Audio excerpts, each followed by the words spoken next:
sme šťastne včera dorazili do Švajčiarska. Akurát sa ideme prejsť s maminou a určite vás teda beriem so sebou. O Adele vám ešte porozprávam, keď všetko spracujem. Bol to neskutočný zážitok a veľmi si ho vážim, že som ho mohla zažiť. Tam je Boris. Aso. Ideme sa prejsť. A tak. Welcome to Switzerland.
Deň druhý, akurát ideme vybavovať kartu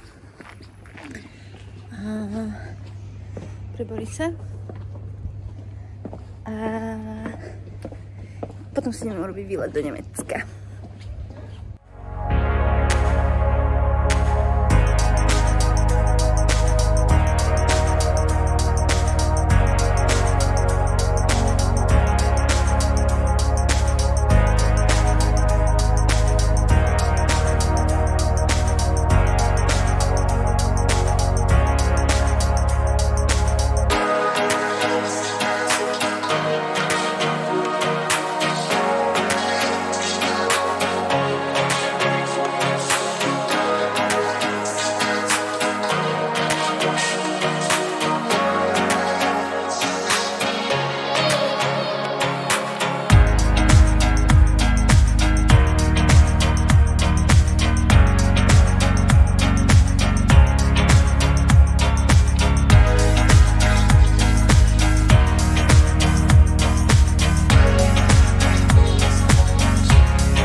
Ideme sa nahúbať.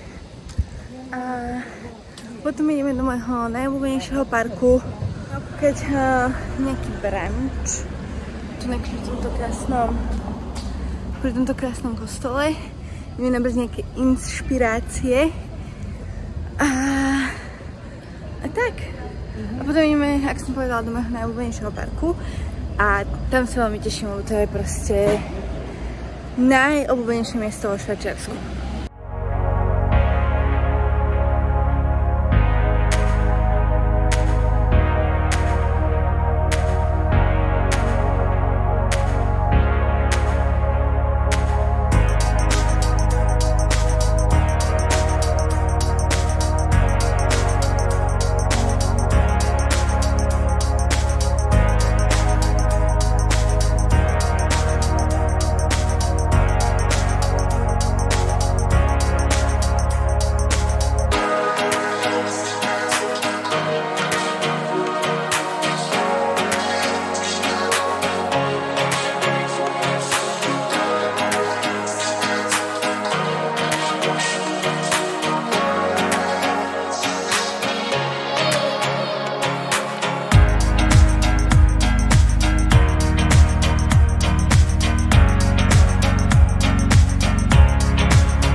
asi 4. alebo 3. deň vo Švajčiarsku a Dominika oficiálne ochorela. Čo je úplne super, samozrejme. Na správnej dovolenke musíte ochorieť. Takže tak, a dneska ideme na jezero, ideme na krásne miesto, ktoré nie je úplne také turistické, takže sa veľmi tešíme. Ja teda ledva rozprávam, ale povedala som si, že sa s vami rozprávam veľmi málo. Takže trošku túto bariéru iba nejakých scenérií a bez hovorových videí preruším. Sama neviem, čo z tohto celého vznikne a ako sa tento vlog vyvinie. Každopádne budem mať rada takúto trošku spomienku na našu prvú takú dlhšiu dovolenku s Borisom. Im si, neviem, mám tu strep fan, či Kyodia sa to volá. Pastilky a ideme to nejak prežiť. Moja pleť tiež žije svoj sen cestovateľský. A tak, a teším sa. A dneska je oficiálne streda. Takže už 4 dní. Ak dnešný nerátam, tak iba 3. Uteká to a my si to užívame a dúfam, že aj vy si užívate tento vlog a tak, musím prestať rozprávať. Ale ďakujem, že pozeráte a vidíme sa pri nejakom ďalšom klipe.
Tak som dopadla s čajom a s paralenom.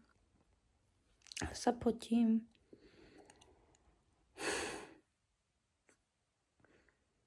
Tak, update.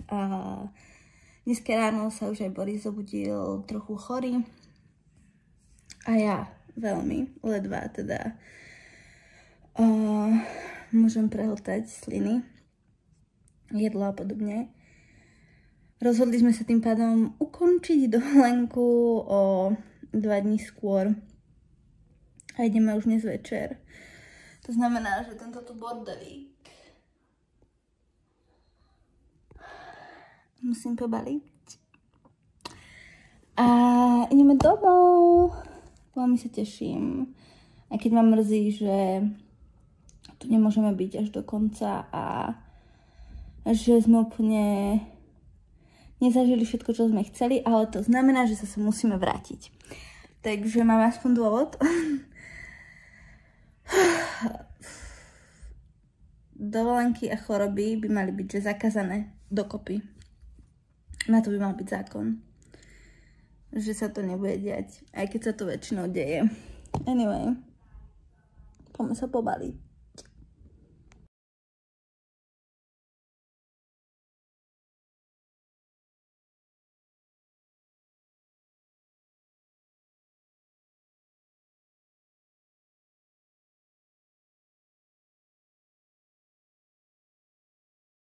Tak čaute. A ja som akurát dostrihala tento švajčiarsky vlog a uvedomila som si, že okrem teda veľmi pekných scenérií som moc toho nenahovorila. Aktuálne je 16. septembra, čiže už prešiel aj nejaký ten piatok. My sme boli chorí, no ja som bola v podstate chorá 5 dní, Boris sa to dlho držalo, dokonca ešte teraz nie je úplne 100% na tom, stále kašle. Čiže nás chytil naozaj nejaký veľký bacil, ktorého sme sa nevedeli úplne striasť. Naozaj je to skôr také, že spomienkové video by som povedala, na nejaké miesta, kde sme boli a podobne. Čiže nie je to úplne niečo perfektné, ale možno sa vám páčil aj takýto vibe, alebo teda takéto spracovanie toho, čo sme zažili. Veľmi sme si to užili. Čas s mojou maminou bol naozaj super a tešíme sa, keď sa tam vrátime. My sme sa zhodli na tom, že by sme chceli zažiť Švajčiarsko aj v zime. Nakoľko ja som ho ešte nikdy nezažila v zime a Boris ho teda skoro ani vôbec nezažil, takže chceme sa tam vrátiť. Najlepšie na vianočné trhy, veľmi sa už teraz tešíme, uvidíme, ako nám to vyjde. Ak by ste chceli vedieť viac, čo sa týka toho, čo všetko sme potrebovali na to, aby sme vycestovali a podobne, určite mi napíšte, ak sa chystáte do Švajčiarska. Viem, že pre nás to bol veľký myšung informácií z každej strany, čiže rada pomôžem hocikomu, kto sa tam chystá na výlet, aby ste mali všetko potrebné. Dávam Borisovi veľké ocenenie za to, že sa vôbec odvážil to sám odšoférovať zo Slovenska do Mníchova, z Mníchova do Bázlu, z Bázla naspäť na Slovensko ešte aj v takej miernej chorobe, takže veľmi mu ďakujem, že som mohla ísť za mojou maminou, že sme tam mohli byť spolu prvýkrát v živote a naozaj sme si to veľmi užili, veľmi sa nám tam páčilo, síce nám to bolo prerušené chorobou a nemohli sme zažiť úplne všetko, čo sme mali naplánované, to znamená, že sme nevideli Zurich, na čo sa určite veľmi budeme tešiť v budúcnosti. Dúfam, že sa vám aj takéto divné spracovanie výletu v Bázli páčilo. Ja sa stále opakujem, ja viem, je to trošku otravné, ale tak čo už, to som proste ja. A určite mám nejaké nápady aj na trošku iný typ videí než vlogy, takže ak máte záujem, určite dajte subscribe, ja tu budem vždy, keď budem mať náhodu a ak vám budem chýbať, tak si môžete pozrieť nejaké staré videá alebo prečítať blog. Takže dovidenia na budúce. Čaute!